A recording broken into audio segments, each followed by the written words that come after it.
sớm một hình như bạn làm gì không? Lấy luôn một khay. Cái gì? Lấy luôn một khay mà ăn.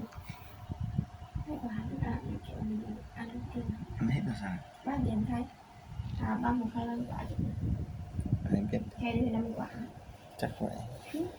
Ăn cũng ăn vậy rồi. Thôi, cho nó nhá.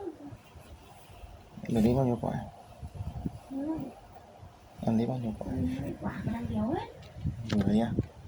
Nó chỉ đến 10 quả thôi. Lấy sáng. Đã lấy được bỏ mang xuống.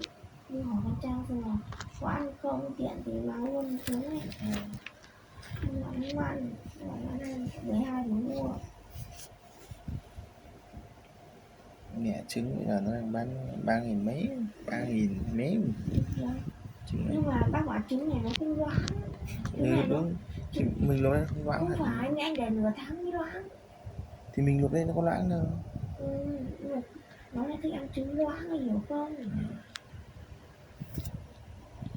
Trang nó thích ăn trứng loãng. Đi ăn chắc là trứng kia nó khô.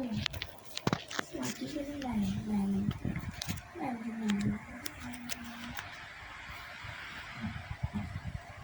Trang mới đang buồn đâu.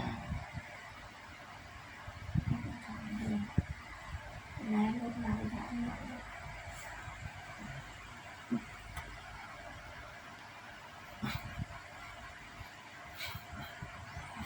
Bên anh có làm thế nào cho mẹ không?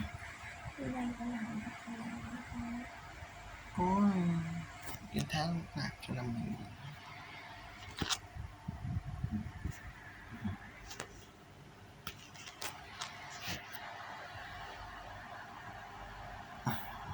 Xin à?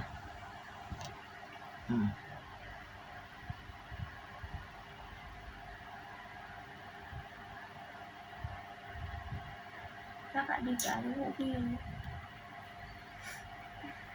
Thế mà không gọi là Làm gì biết? Ngồi từ lâu sao biết? Ai điện thoại đi ai biết? hai gọi là Vào vừa 5 quả.